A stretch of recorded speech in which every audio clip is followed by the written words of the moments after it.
I'm Bill McKeever, the founder and director of Mormonism Research Ministry and an advisory board member for Midwest Christian Outreach. I have the pleasure of introducing Dr. Ronald V. Huggins. Dr. Huggins received his doctorate in biblical studies from the University of Toronto, Toronto School of Theology, with specializations in Second Temple Judaism, the Synoptic Gospels, Pauline Studies, and patristics. He has previously taught a broad range of subjects, including New Testament Greek, church history, modernism and postmodernism at Moody Bible Institute Northwest, Salt Lake Theological Seminary, and Midwestern Baptist Theological Seminary, where he also served as the managing editor of the Midwestern Journal of Theology. His academic writings have appeared in the Journal of Biblical Literature, Novum Testamentum, Revue de Qumran, and the Westminster Theological Journal, Midwestern Journal of Theology, the Journal of Evangelical Theological Society, and the Eerdmans Dictionary of the Bible. He has also served as chair of the Sayings of Jesus Consultation of the Evangelical Theological Society. His academic writings in the field of comparative religion have appeared in the Evangelical Dictionary of World Religions, Dialogue, a Journal of Mormon Thought, and the Journal of Hindu Christian Studies. His writings on the history of psychology have appeared in Fawnee's Journal of Jung History, along with a forthcoming article dealing with the history of the Enneagram in the Journal Bibliotheca Sacra. He is also the author of a biography of Jerald and Sandra Tanner, which is scheduled to be published this summer.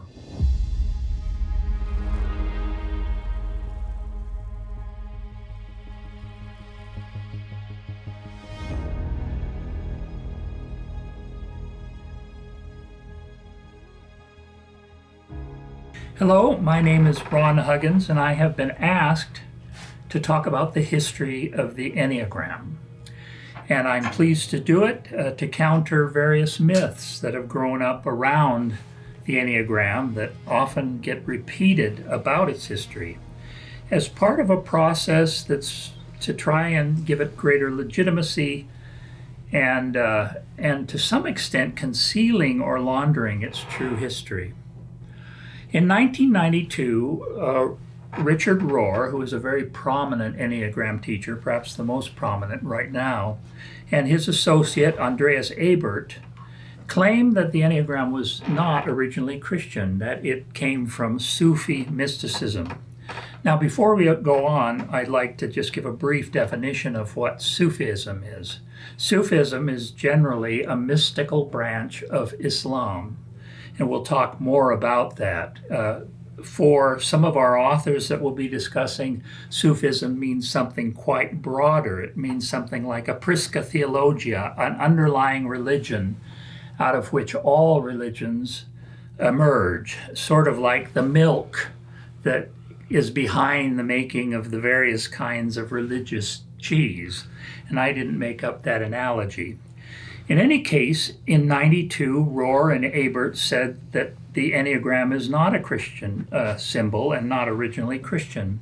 However, in 2001, Rohr and Ebert, in an update of their book, claimed that indeed the Enneagram did have Christian origins, that it was used by the Desert Fathers of the 4th century, Desert Christian Fathers, and that it may have gone back to the Greek philosopher Pythagoras.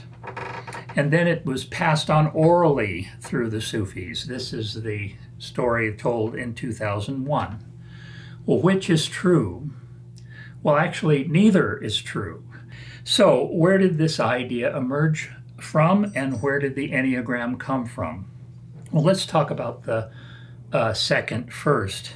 The Enneagram is the product of the late 19th and early 20th century occult revival through an individual named George Ivanovich Gurdjieff, who died in 1949.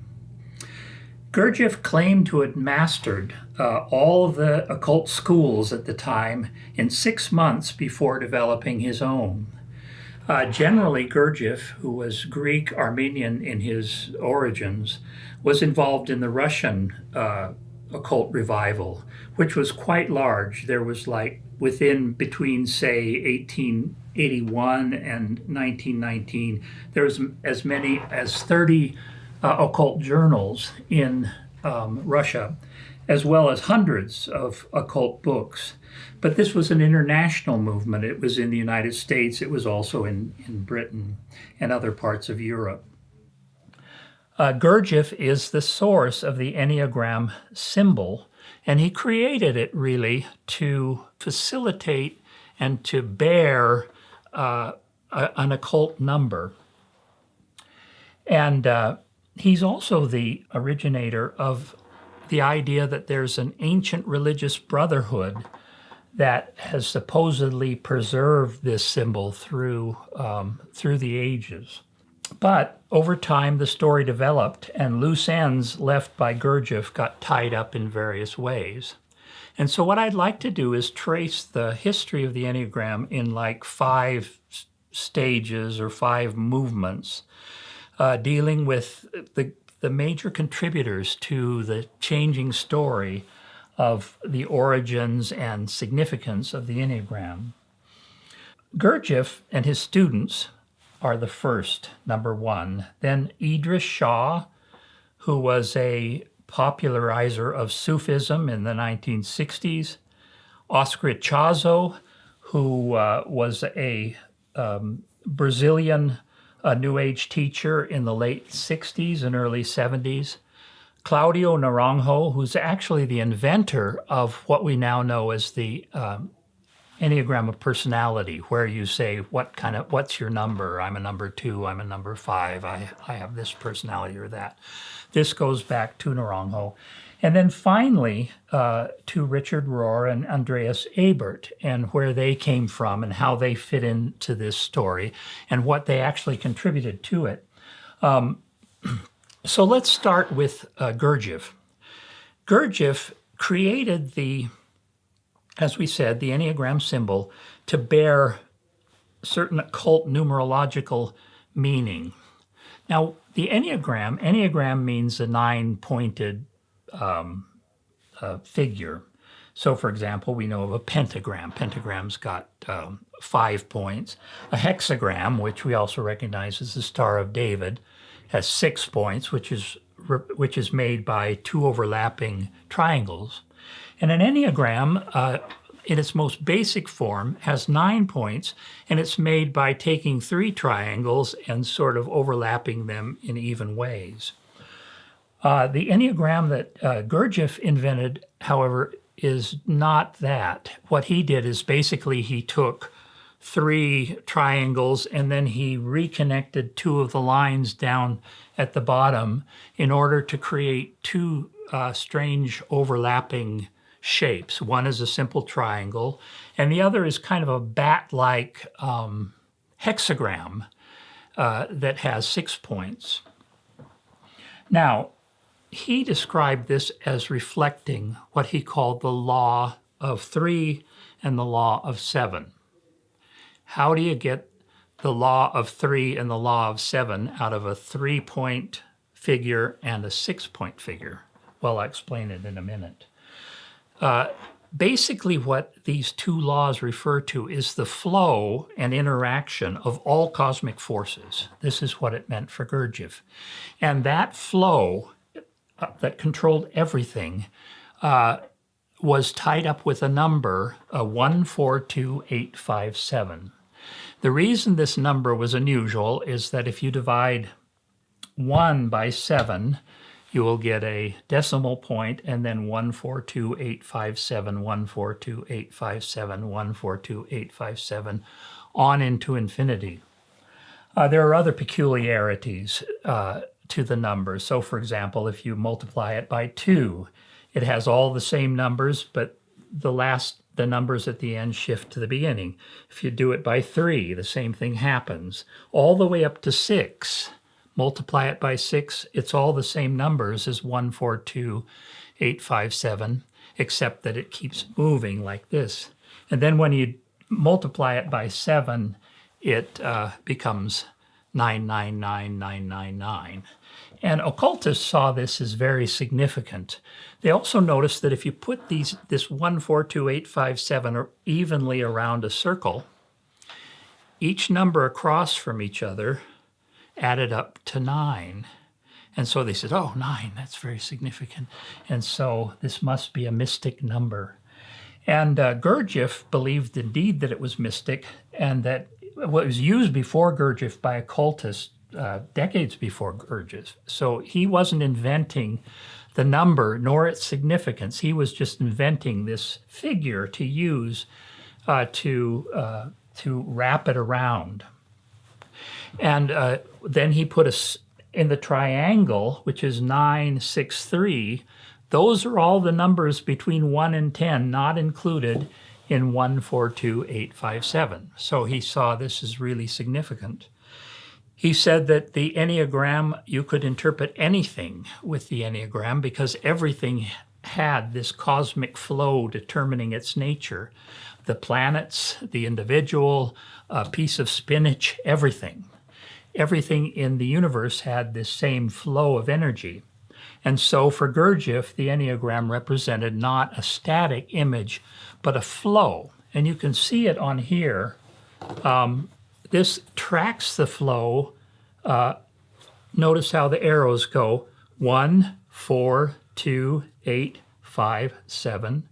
1, 4, 2, 8, 5, 7. And then the 9 is sort of its separate 9, 6, 3, 9, 6, 3. And so he said this is the philosopher's stone. This is the perpetual motion machine. This is what Gurdjieff called it. He said that if two sages met in the desert, all they had to do was write the Enneagram in the sand and start talking about it, and they'd discover immediately who was more spiritually advanced. He also said that you can read anything through this, to the point that it makes libraries like we see here today irrelevant. They're redundant because all knowledge is preserved in this occult symbol, and people who are wise enough can read it. So this is what it meant for Gurdjieff. He linked it to music. He made dances around it. The first time he ever presented it was in 1916. The first time it was ever drawn up for publication was in 1919. And then I think it was first published on the front of a brochure in 1920 in Russian, and then in 1923 or so, maybe around there, in English. So one thing that Gurdjieff did not do is he did not link it specifically with personality. Now, it could be linked with personality because it can be linked to anything, but he just didn't happen to do that. And so that is the legacy that he left us with the Enneagram symbol. And then we're going to pick up where it went from there after we talk about another invention of Gurdjieff. Gurdjieff stopped writing in 1935, and before that he wrote a number of books. One is called Beelzebub's Tale to His Grandson, and another, which is most important for our question, is one called Meetings with Remarkable Men. And he presents this book as his autobiographical search of himself and a group of friends that he calls, and they call themselves the Seekers After Truth. And they travel the eastern countries looking for truth, and particularly looking for this lost brotherhood which preserves the original teaching, the underlying religion, the truth that became all religions, and all religions are sort of a shadow reflection of. And his idea was that there was this brotherhood that preserved this, hidden somewhere in the heart of Asia. And let me read a passage where he describes this brotherhood. And they are called the Sarmung Brotherhood, which is spelled Sarmoung. Here, let me read it. He says, "The word is the name of a famous esoteric school which, according to tradition, was founded in Babylon as far back as 2500 BC, and which was known to have existed somewhere in Mesopotamia up to the 6th or 7th century AD. But about its further existence, one could not obtain anywhere the least information. Well, in the book, he goes on and finds this monastery and spends time there. And so in Gurdjieff's mind, though, in this book, he doesn't bring that symbol of the Enneagram together with this Sarmung Brotherhood, which supposedly preserves all the ancient teaching. So that's a loose end that Gurdjieff leaves. One of the things people ask about this, well, did this really happen? Is there really a Sarmung monastery? Did Gurdjieff really visit all these places? Were these people real? And the answer is Gurdjieff, I believe, intended people to believe that they were real. However, there's so many anachronisms and false statements in here, and the fact that none of his group of seekers after truth, and let's keep that line in mind, seekers after truth, because that comes up again. None of them are known to exist outside this book. Nobody who knew Gurdjieff ever knew any of these people, and they're pretty prominent people. They're princes, professors, theologians, and so on. And we know that they're not true from other reasons. One is that he mentions somebody who was a buddy of his who became the lead I think he was the assistant to the abbot at the Essene Monastery on the Dead Sea coast. Well, in the 19th century, the Essenes had been gone for centuries, and there was no monastery there. The Essenes disappeared soon after the destruction of Jerusalem in 70 AD. But Gurdjieff sort of revives this myth. And he does other things like that as well. If you work out the chronology, Gurdjieff couldn't possibly have been as old as he was and involved in all the things that he describes. And the main point, though, is, did the Sarmung Monastery exist? And were they connected with the Enneagram? And this is the question that goes forward with the Enneagram teachers. So you'll still read books, Christian books, who are saying, well, this went back to the Sarmung Monastery. And there's no reason to think that it did exist. It's never been seen. Nobody's ever been there. It's been sought. And when you read the story of it, it's quite implausible. Now, in 1979, Peter Brook made a movie of meetings with remarkable men. And all the way through, he made the connection between the Enneagram and the Sarmung Brotherhood. So, for example, it was on the map that they found, take them to the monastery, and it was on the wall of the sheikh or abbot there at the monastery. So people by that time had an idea that Sarmung Monastery was the place where the Enneagram came from and was preserved, but that appears to be just completely false. One follower of Gurdjieff looked for it in the Surmang Monastery, which was the monastery from which a famous Lama from Tibet who came to the United States and founded Naropa University in Boulder, Colorado, came from. And people have explored that possibility. And one problem there is that the teaching there is Tibetan Buddhism, and the teaching in the book is not. And there's just nothing similar between the two. In any case, so this is what Gurdjieff left. Gurdjieff was a very dramatic teacher. He was a very charismatic leader. His followers followed him with like true believers. And then he died, leaving a movement that was sort of at loose ends. But before we go on with that question of this Sarmung Brotherhood, I want to talk about the development of the Enneagram by Gurdjieff's students. Gurdjieff's students, knowing that you could do anything with an Enneagram, played around with it to try and figure out how they could use the flow to understand things better. One of the followers was a guy named John G. Bennett. And Bennett he tried everything. He tried to design his kitchen based on the 1-4-2-8-5-7 flow of the Enneagram. And he also talked about how you might use the Enneagram to interpret the Lord's Prayer or just anything. This was his approach.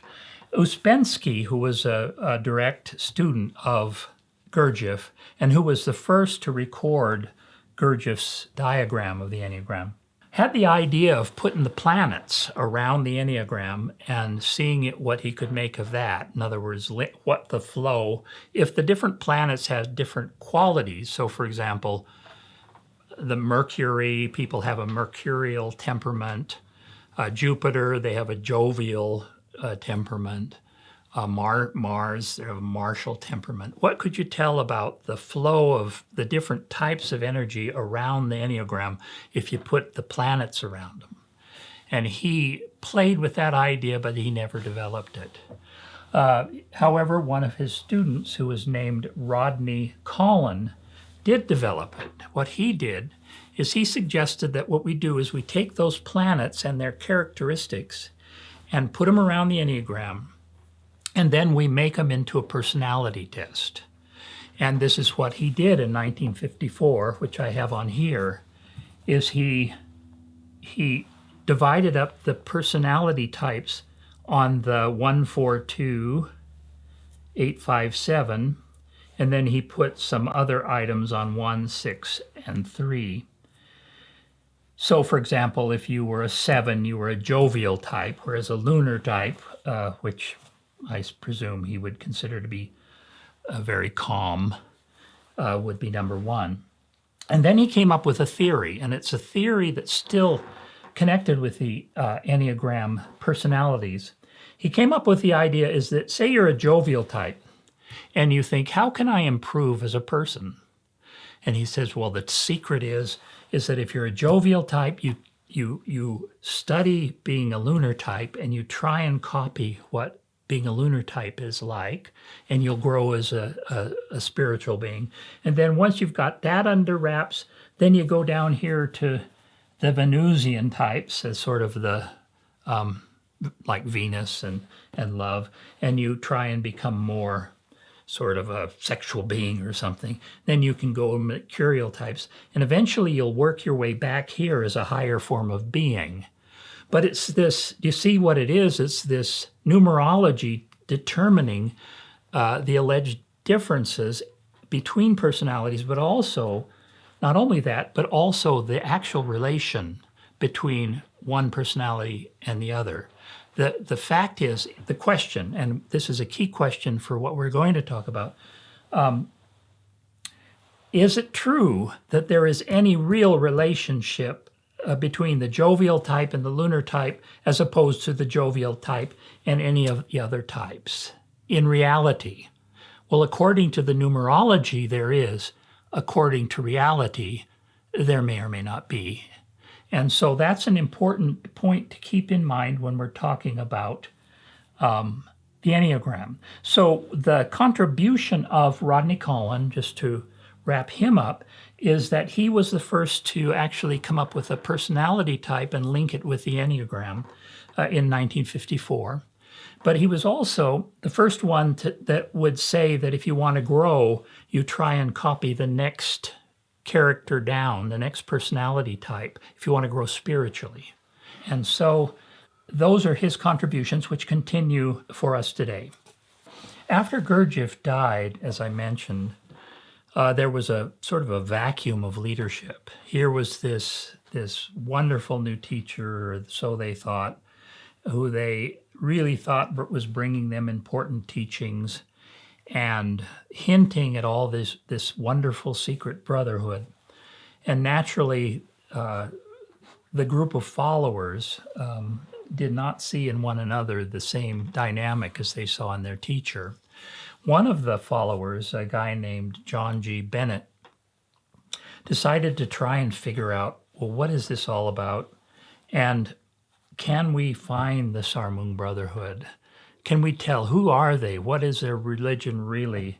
Could they be Sufis? What are they? And so he went to some great extent to try and seek that down. he built a big temple to Gurdjieff, a 9-sided temple to Gurdjieff at a retreat center he had called Coombe Springs near London. And he'd do teachings on Gurdjieff there. And then all of a sudden in the early 1960s, between the year 1961 and 1966, all these articles allegedly by different authors in travel magazines, even in the London Times, in different journals, started to show up that spoke about the Sarmung Brotherhood. And one of them even described a community where they were and said they were in Afghanistan. And they also spoke about the Enneagram. Well, they didn't say Enneagram. They said this 9-pointed symbol that was on the ceiling that people would look at and get healed, things like this. And so this brought a lot of excitement. And one of the friends of John Bennett, a guy named Reggie Hoare, read one of these articles and cut it out and sent it to John Bennett. And in the articles, another thing the articles did is they talked about this great world teacher whose name that sometimes they'd transliterate it, the travel writers allegedly not knowing the local languages. His name was Idris Shah. And so Reggie Hoare wrote to Blackwood's magazine. There had been an article in there that talked about this and wanted to talk to the author so he could verify some of the things that he had supposedly discovered. And he writes to the author, who supposedly named Omar Burke. And instead of getting a letter back from Omar Burke, he got a letter from Idris Shah. Well, it turned out that Idris Shah presently is viewed as having written all those articles himself under all these pseudonyms in order to promote himself as the heir apparent to the Gurdjieff school. And Idris Shah even told a friend of his that he had written that article to Blackwoods and he called it trawling, like if you're fishing. And sure enough, one of the followers of Gurdjieff bit. And so Reggie contacts John Bennett. John Bennett's excited but doubtful. But this guy who all of a sudden shows up seems to know so much. And he brings a document. Let's see if I have the name of the document. It's very pompous sounding thing like it's called the Declaration of the People of the Tradition, saying, you've heard about this invisible hierarchy, the spiritual hierarchy that's behind all the religions of the world. Well, we're it. And Idris Shah is our representative. And he actually buys into this. Actually, Idris Shah, very prolific author, very gifted author, Muslim background. In the 1950s, he wrote mostly about magic. And he also wrote about secret societies under a pseudonym. And then he was the ghostwriter of Jerald Gardner's autobiography. Jerald Gardner is the founder of Wicca, which is modern witchcraft. Well, then in the 60s, Shah seems to have wanted to reinvent himself as this great grand sheikh of the Sufi way. And so this is what he did with all these articles. And so John Bennett says, well, certainly we want to promote you. You can come and teach at our Coombe Springs resort anytime you want. And Shah says, no, you don't understand. If you believe in us, in the this secret hierarchy, you must give me the Coombe Springs retreat. Surrender it completely, no qualifications. That will be your sign that you trust me. And so Bennett struggled in his mind and finally handed it over to Idris Shah. And, he'd built this, what was it called? It was called the Jami Junatra, this great temple to Gurdjieff, which was 9-sided and aligned to Gurdjieff's grave in France. And he turned it all over to Idris Shah, who pretty promptly bulldozed the whole place and sold it out to build apartments on and bought himself a place in London. So there are few Sufi scholars that consider Idris Shah to be a legitimate representative of any ancient brotherhood or of Sufism. But what Shah did was that he brought together these stories. Okay, the Enneagram is Sufi, Gurdjieff was really Sufi, and the Enneagram belongs with the Sarmun Brotherhood, and I'm sort of a representative of that brotherhood, and we're Sufis. I'm the Grand Sheikh of Sufis. Well, there is no Grand Sheikh of Sufis, and Idris Shah, although he traveled in the Middle East, he was raised in London, and there's a passage where John Bennett says, "Oh my goodness, this guy's English is impeccable." Well, of course, he was raised in England. And so this is, it's hard to view as anything but a cynical fraud. And so as a result, in the minds of followers of the Enneagram, this link between the Sarmun Brotherhood and Sufism and the Enneagram comes together. So that if we ask, well, what is Idris Shah's real contribution to this story? Well, this is why Richard Rohr and Andreas Ebert first said it was Sufi. And that's what lots of people said back then. Because basically that story had come from Idris Shah, and that's his contribution to the development. Okay, next figure is a fellow named, which we mentioned, Oscar Ichazo and his Arica school. Ichazo did not like to say that he was indebted to Gurdjieff. He wanted to say that he got the Enneagram in a more mystical or a more way of self-discovery. He was born in Bolivia, and his story is that when he was 19, he was approached by this man who was elderly, who belonged to this secret school, and he said he promised never to tell what the man's name was, but the man introduced him to this group of spiritual teachers in Buenos Aires, where he learned all this mystic teachings of the ancient world, after which in 1956 he allegedly went to the Far East to study the various wisdoms as far as China, India, Tibet, Afghanistan. He was never very specific about where he'd gone, and when people would ask him questions like, well, how did you afford it? He would say, my uncle gave me the money. Or how did you talk to all these people in all these different languages? Oh, in English. Well, the question is whether he ever traveled to those countries or not. But the important thing for us is the date, that his supposed travels started in 1956, and he dates his getting of the Enneagram from a time prior to that.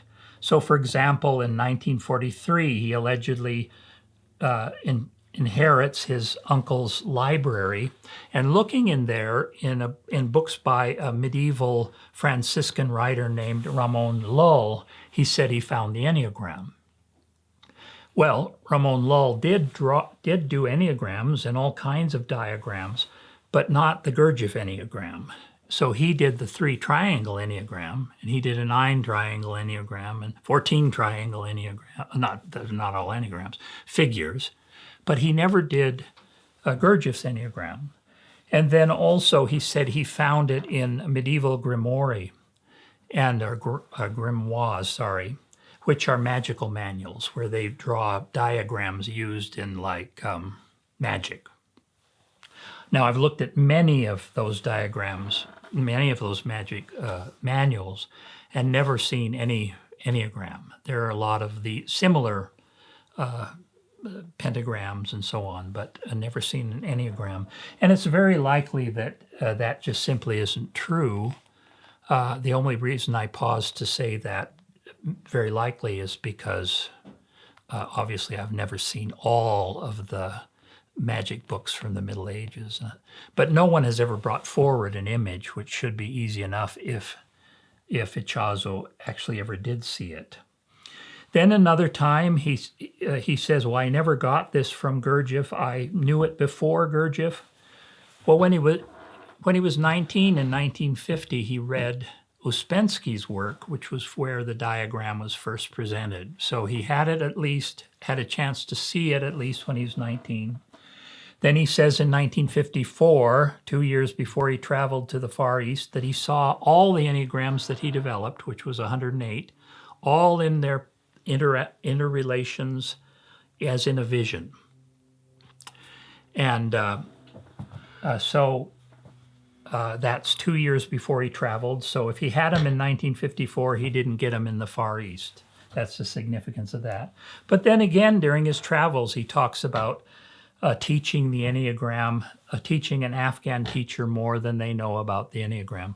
The main point is that there's all these different stories coming from Ichazo as to where he got his Enneagram. Most likely he got it from just from Gurdjieff, and much of his other teaching relates to Gurdjieff too. But he hinted that he had connections with the Sarmung Brotherhood. And so he started teaching kind of it was a package of enlightenment. In fact, the June 1976 New Age Journal had him on the cover, and it said, "This man promises enlightenment." And in his enlightenment program, what he promised was how he could do that. How can you guarantee enlightenment?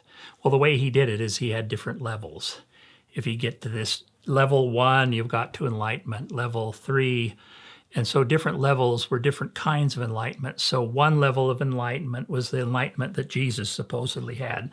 And then there was another level up here, which was above Jesus, but was supposed to be the enlightenment that Buddha supposedly had.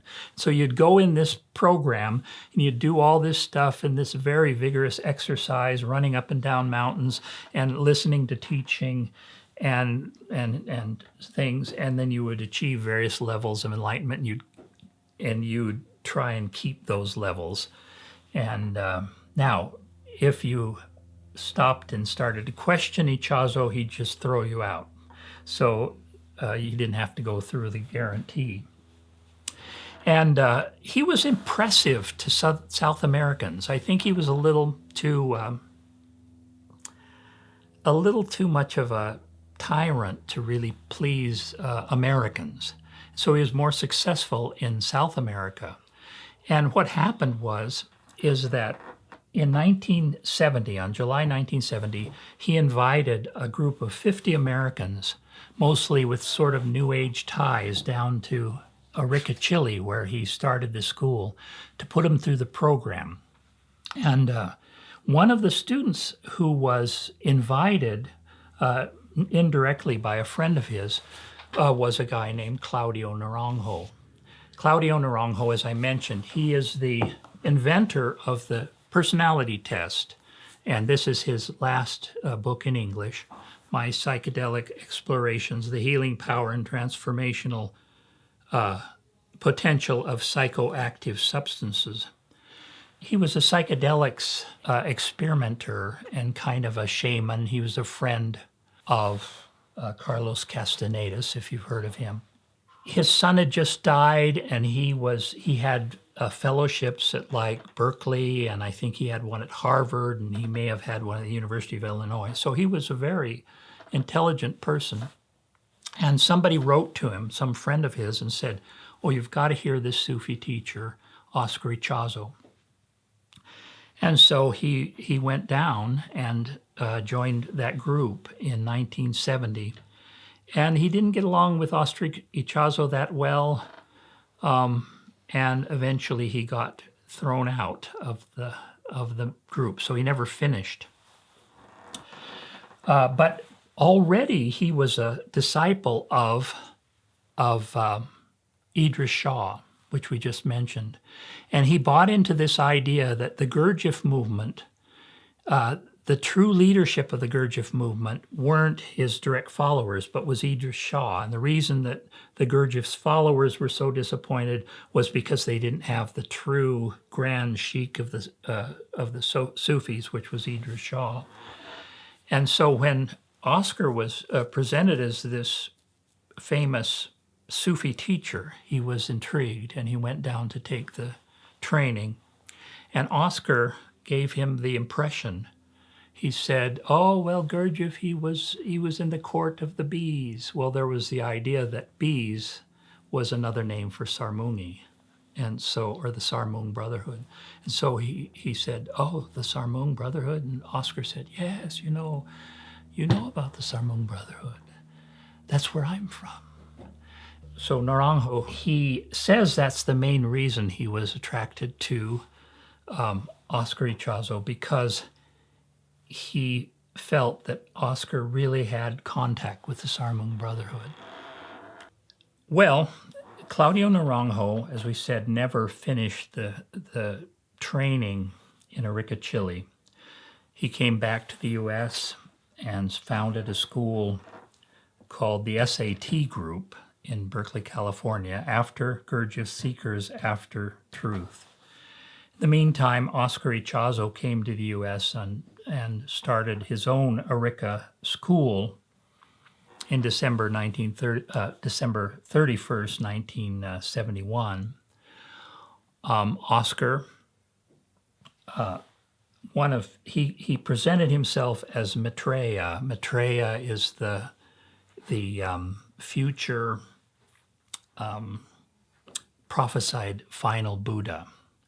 And his movement was supposed to represent this, and he told the world that they had like 10 years to get it together and follow his program before the disaster came, which would been somewhere back in the 80s. And when he was being interviewed for this, the interviewer says, "Well, who are you? You know, somebody's claiming to be Maitreya, the future prophesied Buddhist. Who are you?" And Oscar said, "History will tell." Well, history did tell, and he's just Oscar. He died a couple of years ago, and his movement pretty much petered out. One of the Enneagrams that he did develop wasn't a personality test, but he took the 7 deadly sins from his catechism in the Spanish form, and he distributed them around the Enneagram, and he added 2 more to make the 9 points. So that the Enneagram he was dealing with had the 7 original vices, and that'll become important in a few minutes. So Naranjo, back in Berkeley, he begins a class where he's teaching a number of students who later become authors of books about the Enneagram without his permission. In fact, he openly accuses these authors of plagiarism. And those authors include Richard Rohr. He talks about Richard Rohr plagiarizing him. And that's a little complicated, and we'll talk about why. But he did give permission to a Jesuit named Bob Oakes to take the Enneagram that he'd learned. Bob Oakes had been on sabbatical from his Jesuit school in Chicago and went and studied at Berkeley and went to this first course on the Enneagram that Claudio Naranjo gave. And so Bob Oakes goes back to Chicago and he starts teaching Jesuits the Enneagram. One of the Jesuits he taught was a guy named Mitch Pacwa, who then taught Richard Rohr. Richard Rohr usually doesn't mention Pacwa as one of his students because Pacwa later turned against the Enneagram when he realized how deeply rooted it was in the New Age. And so he has an entire chapter on it here. And it's very interesting because it kind of gives you how it was presented to Christians, or Christian traditions anyway, for the first time by this Jesuit Bob Oakes. And all of the Enneagram teachers that there are today, all of the secular Enneagram teachers, the Enneagram flourished in the New Age movement. In the 70s, the New Age movement was kind of a coalescing of all the spiritual goings-on of the 1960s and the hippie culture and a little bit of a dash of Zen Buddhism and some Hinduism and Sufism. And that was sort of the place where the Enneagram had its time in the 70s. In the 80s and 90s, it moves into business training, how to have a better crew at work, or how to have a better leadership in your company as the CEO. And the same teachers who were then New Agers are now business gurus. And then come along about 20 years later, the Christians, after everybody else has abandoned the Enneagram and parked it behind the barn, the Christians go behind the barn and get it out and start it out again. And all those old teachers become new Christian Enneagram teachers. So, for example, there's a woman named Helen Palmer. We don't really know what her name even is. We don't know what her education is, where she comes from, different stories. But in the earlier times, she was presenting herself as a prominent psychic. She used to, if you've ever watched television, you've seen these psychics who you can call on the phone and you'll tell them, I have a friend named Bob, and the psychic will somehow say, oh yes, Bob's a very calm guy, he's nice, he's faithful. How did you know? And it's a psychic spiel, and there's an approach to how to do it. I don't know how you do it. But that's what she was. She, in fact, got her picture on the cover of Mother Jones. Is she a real psychic or is she a fake? She was good. And so as the New Age passed, she became a business guru, and now she presents herself as teaching people how to incorporate the gifts of the Holy Spirit. In other words, she presents herself now as a Christian. But all along, she's been whatever she needs to be teacher the Enneagram to whoever wants to learn it. And she was in the second class that Claudio Naranjo taught. So, Richard Rohr, finally we come to the fellows that we introduced at the beginning. Richard Rohr and Andreas Ebert. Richard Rohr, as we said, is a very prominent Roman Catholic. He, back in the early days of what was called the Catholic Charismatic Renewal, which was in 1967 is where it started. It was basically the Catholic side of the Jesus movement, where there was a great revival in the late 60s, early 70s across America. And there were many Christian communes, and there were many various Christian cults that arose from that time. The Children of God, for example, Victor Paul Wierwille, The Way, all these teachers who were involved in this great new interest in Jesus. Well, Richard Rohr started a little community, and I'm not sure in what city back in Illinois, I believe. I think it was called the New Jerusalem community, where he was the leader. And what happened in the Catholic Charismatic movement was that, and in the charismatic movement generally, is that although there was a lot of enthusiasm, there was also often not so much discernment. And so at the same time as kind of this therapy interest in healing was going on over here in the New Age movement, you remember Tom Wolfe, who was a social critic, cultural critic, called the 70s the me generation. It was, or the me decade. It was the decade where everybody was working on fixing themselves and using spiritual techniques of various kinds to improve themselves. And many of these spiritual techniques were very far from Orthodox Christianity. So, in any case, what happened is for some Catholic charismatics, they were able to keep the focus on we're talking about the Holy Spirit as defined in Scripture and in Catholic tradition. We're not talking about this New Age stuff. And others weren't so clear, and Richard Rohr was one of the others, who it sort of all started to blend together, New Age and healing and charismatic teaching. And I remember hearing a tape by Richard Rohr that was given to me by a Catholic charismatic in the 1970s and being very surprised at some of his doctrine. He calls himself the black sheep of the Catholic charismatic movement. And he says it's because of his political involvement, but it's actually because of other things, including, departures from pretty basic Christian doctrine into kind of mystical stuff. In any case, so Richard Rohr became a big player in the Enneagram movement, and he was joined by a German Lutheran fellow named Andreas Ebert, and they had gotten this package coming through Oscar Ichazo and Claudio Naranjo that this all came from the Sufis, and that's what they taught in 1992 when they wrote a book together. What had happened was that in 1996, Andreas Ebert, had run across a passage in this book by an early church father named Evagrius of Pontus.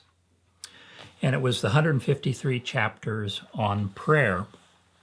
And he saw a reference there to a circle, a triangle, and a hexagram. And he assumed that there was a diagram that Evagrius was trying to describe. And then another woman, Lynn Quarolo, wrote another article the same year arguing that it was the number went back to Pythagoras in a similar kind of misunderstanding. Now, neither are true. One of the things that you have to understand about the church fathers is, number one, they used a lot of allegorical interpretation. Allegorical interpretation means that you can get really central truths of doctrine out of almost every verse of the Bible, and very often it means that you are misusing the Bible. So, for example, St. Jerome in the 4th century was against marriage. And if you ask St. Jerome, well, where do you get that in the Bible? He says, well, right here where it says that Moses stood before the burning bush. And you say, well, explain it to me. He says, well, Moses was told to take off the sandals of marriage as he approached the Holy One of God. Well, the sandals weren't sandals of marriage. The sandals were sandals. And Jerome had read that into it through this allegorical method. And so numbers, when you'd see numbers in the Bible, people would look for significance. And the 153 chapters on prayer was thought to be significant because 153 is what they call a triangular number. Now let me explain that.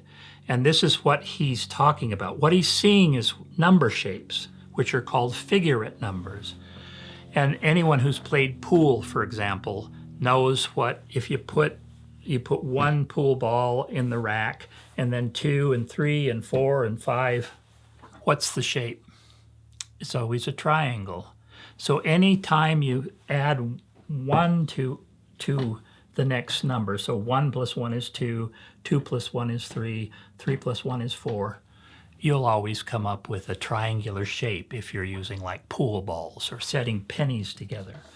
And so 153, if you kept adding out, 153 is actually a triangular number. And occasionally even modern interpreters will point out that the 153 fish that the disciples pulled up in the Gospel of John is actually a triangular number.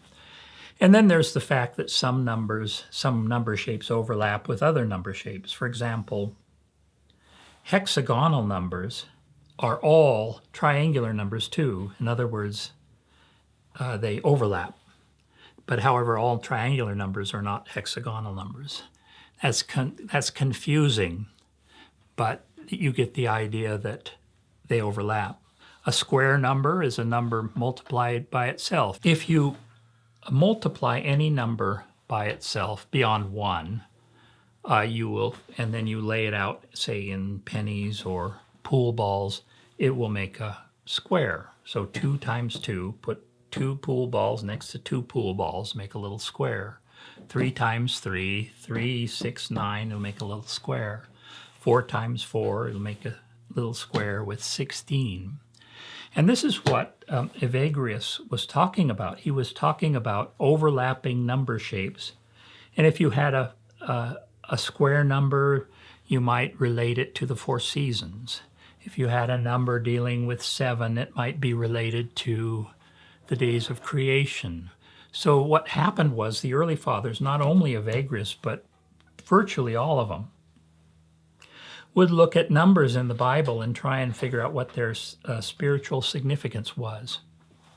However, Andreas Ebert, not really being familiar apparently with early church writers and how they sort of worked with the biblical text, assumed he was talking about an Enneagram.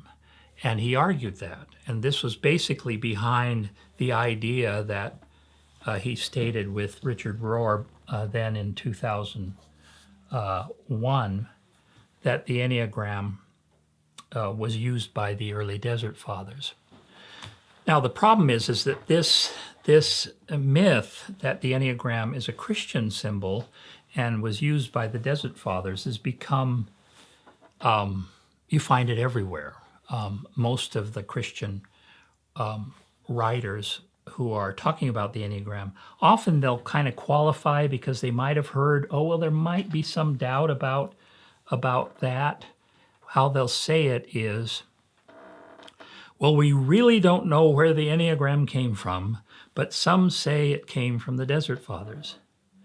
The problem with that is that we really do know where the Enneagram came from. There's really no doubt, legitimate doubt where it came from. It came from Gurdjieff, and it first appeared in 1916. It was unknown to the Sufis. There's one Sufi who writes books on the Enneagram, but what she did is she went to an Enneagram conference in the States and was told it was a Sufi symbol, so she went back through the Sufi writings to try and find possible allusions that might have been to the Enneagram. But none of the things she brings forward is an actual description of a diagram or a picture. I've read the text that she points to, and it's just not there. And so more recently, I think, through the work of Marcia Montenegro and Don Vigno, the news is getting out that the Enneagram was not Sufi and is not Christian. Well, to bring the whole thing full circle, in 2010, Claudio Naranjo was invited to an International Enneagram Association meeting, the Brazilian Congress of the Enneagram, and he's getting quite elderly now. I think he died a couple of years ago now, but in 2010, he goes down and he admits, he said, Oscar and I used to say that the Enneagram came from either vision or that it came from Sufis or from Babylon or whatnot. And we were lying. That's what he said. He said, actually, what I did is I thought of Oscar Wilde. Oscar Wilde had said, if you want something to become famous, attribute it to a famous person. So he says, that's what he did. He said, actually, I got the Enneagram types from automatic writing. Now, that's his story. Automatic writing is sort of where you put the pencil on the page and let it be led by a spirit or some kind of psychic power. One of the problems with believing Claudio Naranjo is that if you read how he develops his personality types, you see that he's bringing in stuff from everywhere. And so to what degree this automatic writing actually gave him the key ideas, I don't think anybody can know, especially now that he's dead. Okay, to sum up, and just to draw one of the chief problems that we're left with. First of all, I hope we've established that the Enneagram is not Sufi, it's not ancient. Gurdjieff wasn't a Sufi. Sufi scholars will tell you that. He used a little Sufism mixed in with his mix and match religion. At the end of the book, he tells about the ideal world brotherhood. It's this monastery. There's 4 somewhere in ancient world, somewhere in the Far East, where these monasteries are, where all the monks have given up their regular religion, Christianity, Islam, Buddhism, and they've joined together in this superior original religion. But it isn't Sufism. It sort of has a little Sufi flavor. And if you remember our quote, he says that the Sarmung Brotherhood was known from Babylonian times, 2500, up through about the 7th century. Well, Sufism didn't come in until after Islam came in the 7th century. So strictly speaking, it was not a Sufi deal. It was not originally obviously linked to the Sarmung Brotherhood. Sarmung Brotherhood probably didn't exist. So we're left with this invention of Gurdjieff and this story that he handed on and people changed. The one final thing I'd like to say is why should all this baggage affect Christians? Well, obviously I would say, what would you say? The credentials of the Enneagram are not non-problematic. They come through questionable spiritual sources. They come through teachers who are making up stories. In fact, it's amazing. One of the things you're told about the Enneagram is that this is going to help you really discover your true self. Finally, Bible has not been enough, but now you have the trick, the secret. But as we look at the different players, Gurdjieff, Idris Shah, Oscar Ichazo, even to some extent Claudio Naranjo, Helen Palmer, none of them were actually really being who they really were. They all had these false stories that they were telling and these kind of almost scams that they were running. But even more significant is that if we look at the different personality types on the Enneagram and we say, okay, well, that kind of makes sense. The 2 kind of does fit me. But you still got this problem of trying to link the personalities by the flow of this occult numerology. So, for example, this is the way it's taught now. If you are a Christian, number 1, you're supposed to grow spiritually by going against the flow of 1, 4, 2, 8, 5, 7 and try to copy the good qualities of the personality number 7. Remember, we talked about Raymond Collin, and that was how that worked. But if you don't, what will happen is that you will start to take on the bad qualities of number 4. And this is taken very seriously and taught very seriously in the Christian Enneagram books, that these are real relationships that there's a real relationship between spiritual growth and the relationship of type 1 to type 7, and a real relationship between the way you backslide as a 1 and type 4. And in fact, all of that is completely based on this numerology, which is occult numerology and an interpretation of the forces of the universe that are derived from a mathematical curiosity. That, children's books also talked about that number 1, 4, 2, 8, 5, 7, just because it was a mathematical curiosity, not because it mapped the whole flow of the powers and cosmic forces in the universe. So what basically it also does is there's other interrelationships that are closer, that they say, if you are a 1, since it's a circle of motion, if you are a 1, you are a blending of a 9 and a 2. And they'll say, and you'll have a preference for one or the other. And you can tell that it's true. But in fact, if you're a 1, you may, and you give any other 2s, well, what, you're more like a 5 or a 6? Well, I think I'm more like a 5. So that's a kind of a delusory arrangement. And in fact, the idea that the relationship between personalities is drawn through this cosmic flow that relates the personality is really something, it's not scientific, it's not Christian, and it's really not something that certainly I don't think a biblical Christian could responsibly participate in. Unfortunately, most of the knowledge that I've shared isn't known except through a few sources, some not through any. I don't know if anybody's actually put the Idris Shah piece in. But it's been my pleasure to be here because this has given me an opportunity, hopefully, to tell the story of the Enneagram because I really do believe that Christians who know the truth of the story might back off from it if they are invited to become involved with it. So I just want to thank everybody for being patient with me, and I will sign off.